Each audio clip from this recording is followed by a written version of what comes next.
Ako po si Ruth Naira Renan, siya ang primary operator ng Embro Machine Ladder 1 Head ng Marikina Riverbank.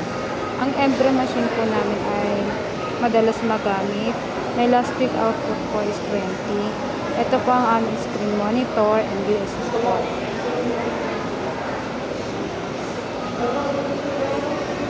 And then, andito naman po ang needle bar. Then, maayos naman po siya magtahi. Working naman po siya. Then, andito naman po ang bobbin rewinder. Working din naman po siya. And then, andito po yung aming pelon. May storage po siyang lagayan.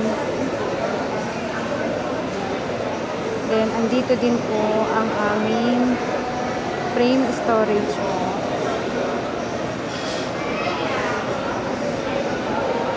Andito din po ang aming EBR and tools po.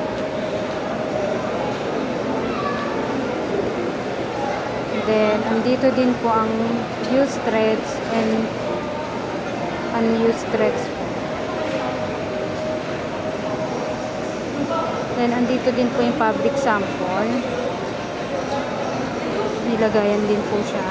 Andito din po ang product log, inventory checklist, and maintenance report.